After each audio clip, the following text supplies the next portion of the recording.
Well, hello there, listeners. Thank you very much indeed for joining us for this very special first ever episode of the BetEurovision podcast.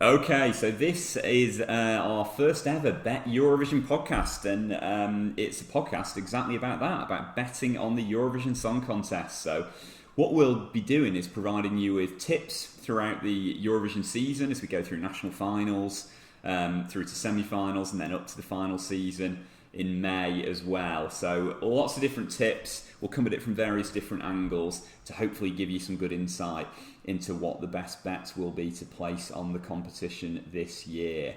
My name's Simon, and I'm joined by Ben Lyd Robertson. Lyd, thanks very much indeed for joining me. We're hitting Lyd on the first episode. Goodness me, Janko. Oh, absolutely, yeah, for sure.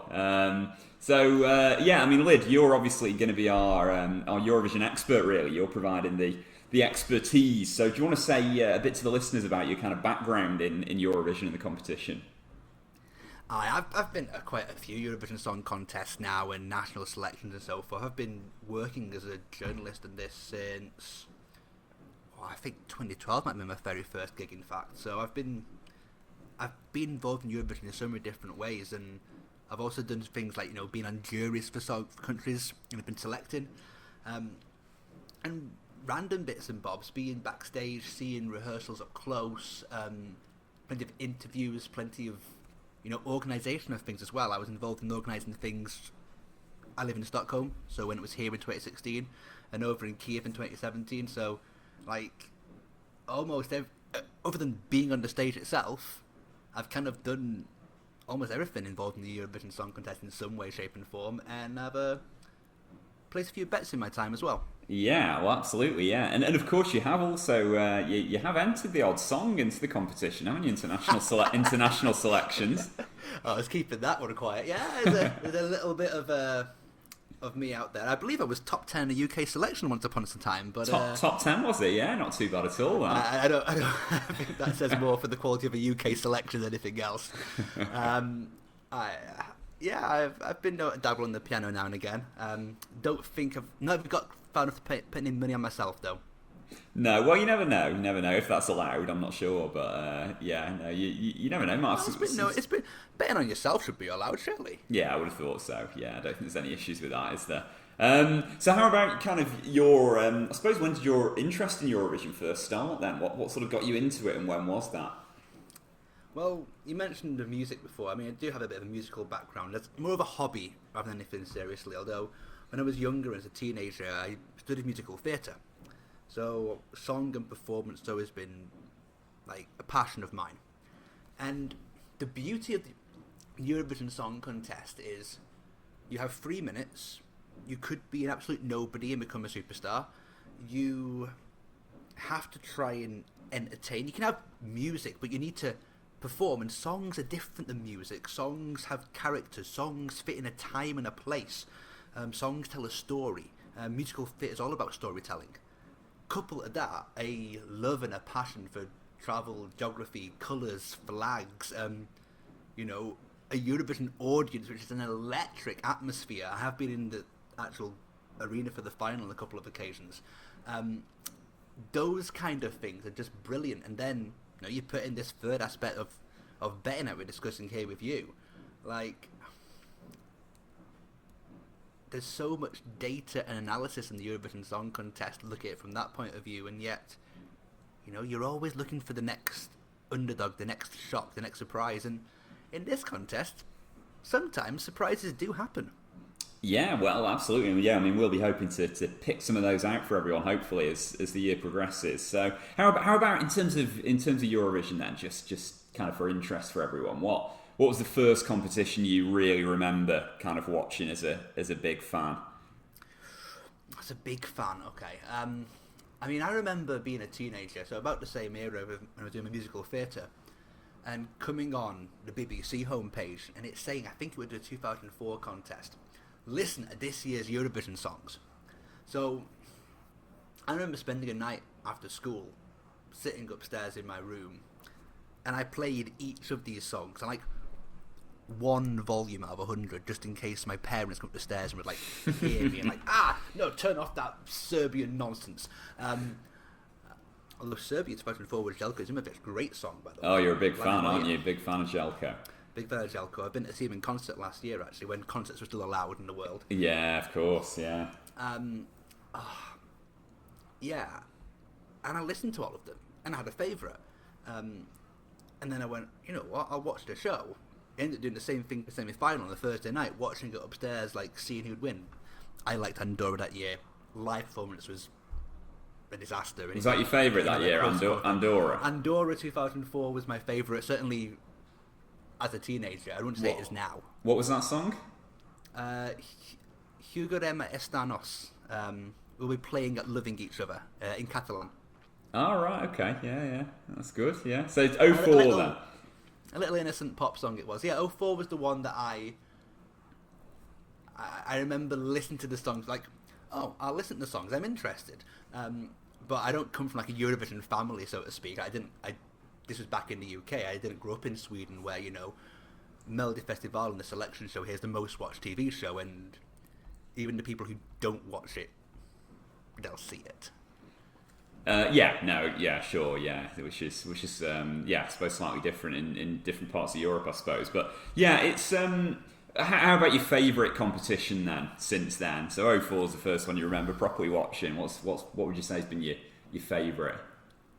Favourite competition? Goodness me, I've got fond memories of Stockholm, of course, with it being here, and I think the song quality was pretty high in that year as well. And so that's what, 2013? No, 2013 was in Malmö. Oh, Malmö, of course, yeah. 2016 in Stockholm. Yeah. Stockholm as a city really took things to the next level. It was great to be a part of that. Globen is a perfect arena to host Eurovision, and I mean that battle at the end. I was working as a journalist that year as well, and I remember the week before saying, just imagine if the voting comes down to Russia or Ukraine. And that's exactly what happened. Yeah. And you had Russia with, like, Sergei Lazarev, you were the only one, just a huge number. It's quite a cliched bit of pop, but it was brilliantly done. And then you had a complete contrast in Jamala in 1944 in that introspective, very personal, historical story. And just having those two contrasts, and like it's almost like the fate of the world. Like, you know, to use the stereotype that was there at the time, would evil Russia or good Ukraine win? And like to have that cliffhanging moment at the end of 4 hours of a grand final, you couldn't write the script for it. Yeah, it was quite the narrative, wasn't it? That year, it was. It was exciting as they got down to the results at the end. Okay, so I mean, this podcast then, as we mentioned at the start, obviously it's all about it's about betting on Eurovision, really. So I mean, as you've said, you know, you've obviously got a lot of background interest, but also experience in terms of being very close to various elements of the contest. We'll be looking to draw on that throughout these podcasts. But this really is about offering tips, advice in terms of an insight as well, of course, in terms of betting on the competition. So we've got a few introductory podcast episodes. This is the first one. We've got a few more that will follow, and then we will do test Jenko's mic works, by the way. Say again.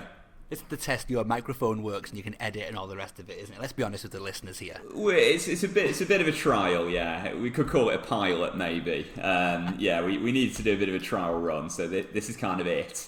And then we'll, you know, a few more, a little bit about kind of introductory stuff around betting, trading, those kind of things. And then each week throughout the series, throughout the year, We'll do kind of podcasts based on the national selections through semi-finals, finals, whatever's happening at that point in time. With as soon as the betting starts, basically, I think you want me on, don't you? It will be, yeah, and it'll be a kind of running. We'll do a bit of a running track of top tips and provide some top tips and insight for you. See how we get on with them as we go through. So that's the plan. It's going to be some kind of spreadsheet where you're going to tell me each week how much I've lost, aren't you? Well, hopefully not. The spreadsheet sounds like a good idea, but I'm hoping it'll be how much we've won from your tips. But yeah, we'll wait and see. But I know, your track record's been pretty good the last few years, so I certainly hope that'll continue through into this year as well. Okay, so this first episode, as I was just outed in terms of saying, is kind of a test run to make sure the equipment works, but it is also a little bit about why bet on the Eurovision Song Contest. So let's have a little bit of a chat about that in just a moment.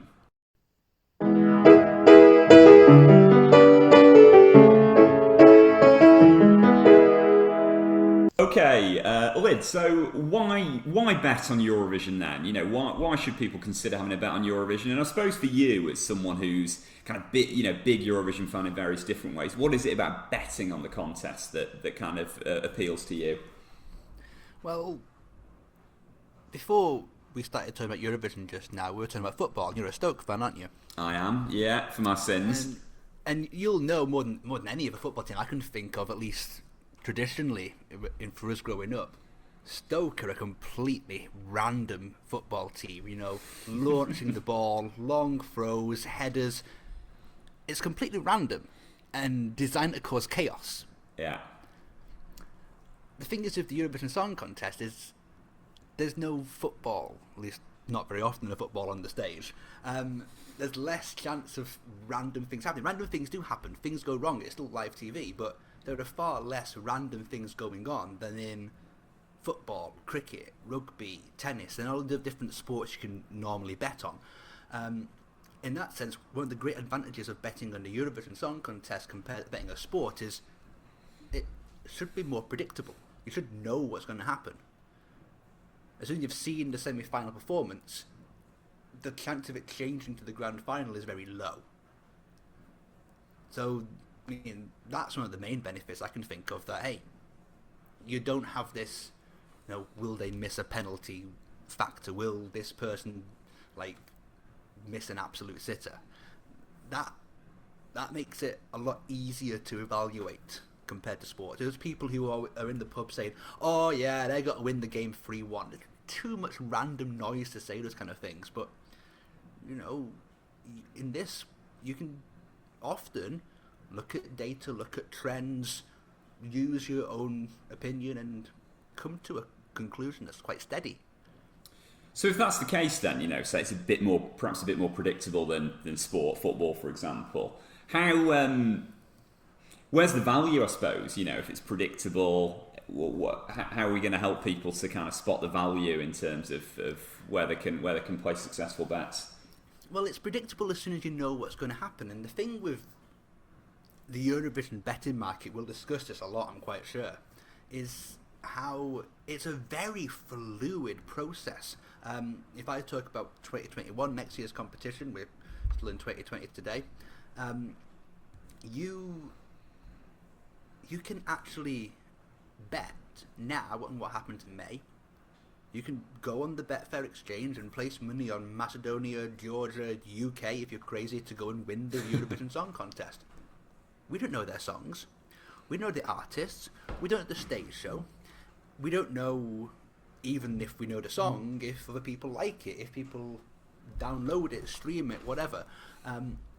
All of these different things, we get more and more information close to the time. So actually, if you take a football match, if you take, let's say, Stoke are playing Manchester United will be favourites. Yes. And I can't imagine a world where Manchester United would not be the favourites for that game. No, sadly not. At the moment, we have favourites in the Eurovision betting market. I think it would be quite unlikely to have the same favourites there in May. As soon as you hear the songs, see the artists, so you get a market that moves. That's where you get the value. And that's, I guess, where we're going to talk about that probably in a few episodes' time, where we start to get into some of the stuff about trading. It's kind of spotting, isn't it, where the market might move and trying to kind of place the bets and get off them at the right time. So we will talk a bit about that, I suppose. In that sense, it's a bit like a stock market. Yeah. But only one of those stocks makes any profit. Yeah, exactly. Yeah, that's right. But of course, various different markets other than just the winning one, I suppose. But yeah, no, absolutely. That, despite what you said, I suppose about it, there should be less variables.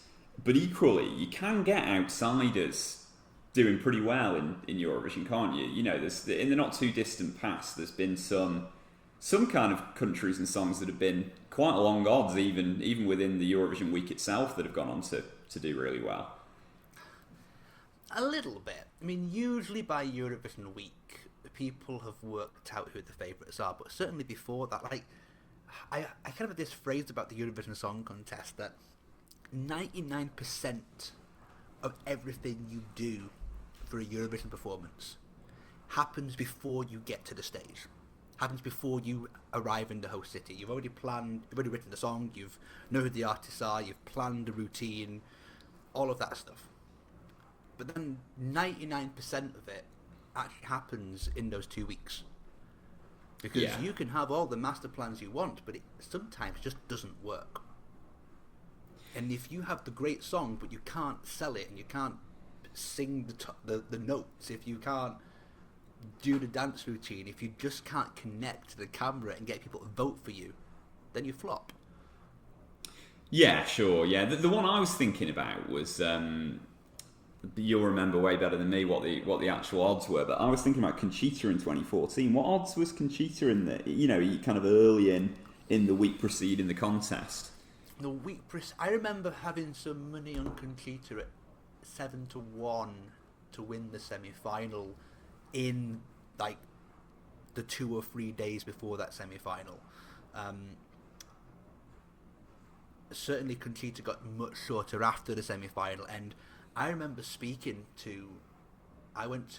here's a bit of insight for you. Yeah. I went to the Riga Eurovision preview party in 2014. The first time there's a preview party in Riga. It was the first one of the entire season. And I was the only, not Eastern journalist who was there, basically. Because it was organised very last minute. There was only 2 artists who was there. Oh, right. Actually, it was Conchita and... Cleo and Donatan from Slavic Girls. Oh, yeah. They were the only 2 who were there.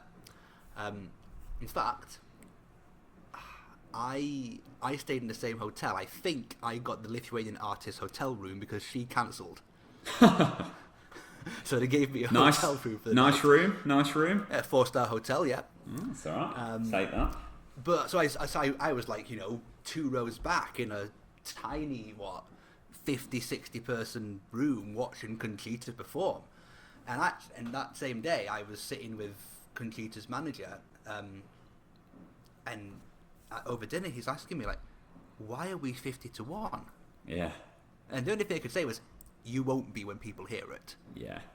And as soon as that narrative started coming through, when you saw there was a story being told on stage of that song, it worked. Yeah, I mean, and the great song. People didn't know about that. You didn't have a national final. You had this music video that was very stoic. Yeah, it was better live, wasn't it? It was much better live. Yeah. No, I mean that's that. Yeah, I suppose that's kind of one example. Maybe maybe the odds are shortened quite a bit, getting close to the contest. But I mean, the other one, of course, we're rolling back the clock here, aren't we? But the one I always remember is "Fly on the Wings of Love." Well, I don't really remember it that well, but I remember hearing about it. Still comes up in folklore all the time. It was you could have got 125-1 and Denmark winning that contest on the day, I believe. Blimey, that's unbelievable. Now, yeah, the chance of that happening now is low. But at the same time, Eurovision today does include juries as well. Half of the voting is through juries, which is only a couple of hundred people sitting in, very quiet TV studios, and the votes of the jury compared to televote, there's practically zero correlation there. Yeah. Yes. So you can have something that just gets a landslide by the jury and is mid-table televote, and that can win. That's probably where the most likely upsets could happen. Yeah, well, we were talking about one the other day, weren't we, that didn't win, but I think won the jury vote. Was it Austria 2018? Austria a couple of years ago, yeah, they won the jury vote. They were a big outsider. About 300 to 1 or something, I think, to win the whole contest. You could have got that, yeah. Yeah. So there's upset, and they ended up, I think they finished top 4, didn't they? So they would have done, yeah. Yeah, so there's definite value to be had, isn't there? I think as we still see now.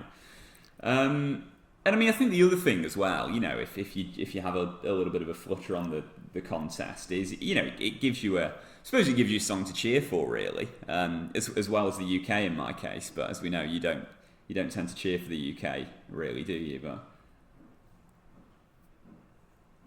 the UK still exists, does it? It's not like capitulated into oblivion. Not yet, no, not yet. Yeah, I mean we are recording this in late December. In December 2020. Yeah. No, I would much prefer Sweden to win for personal reasons right now. I get to live in the Schlager capital of Stockholm. There's nothing better. This is Eurovision Central right here, right now. Yeah, like, one of the things that we're discussing during this podcast is we don't want people to go away and start investing millions of thousands of pounds. No, definitely not. Or all sorts. No. But if you look at betting as an angle for this, we can get to do analysis, and we're talking about who we think might win, where the value could be, and so forth. It's a better way of doing things rather than just saying, "Oh, I like this. This sounds really good. Oh, that is fantastic." Like, we can actually talk about, will it win? Will it not win? And hopefully, if people out there, think they like what they hear and want to root for their favourite or root for something we've picked, that's fantastic. But that's up to them, and it should be done in a sensible manner. You support your favourite, but you don't run onto the pitch. Yeah. The Britannia. Is it Britannia still? What's it called? No, it's not anymore. It's the Bet365. Not sponsored us, have they? Say again.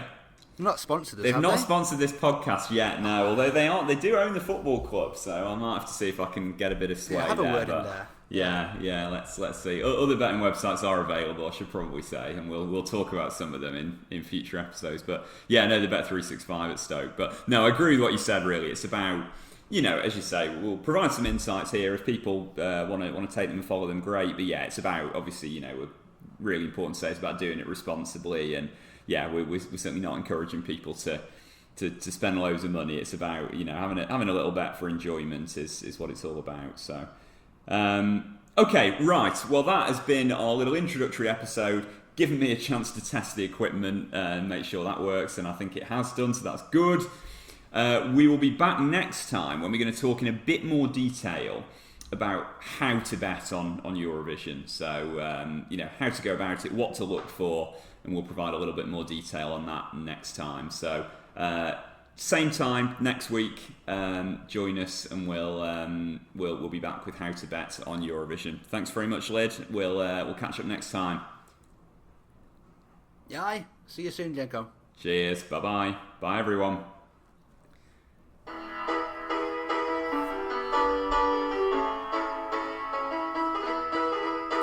The Bet Eurovision podcast is brought to you by Clique Productions in association with BetEurovision.com. Please do remember to gamble aware and bet responsibly. Music for this podcast is from Bryn Howells and Ben Robertson. And for further information on the content of this podcast and for more detailed articles, please head to BetEurovision.com.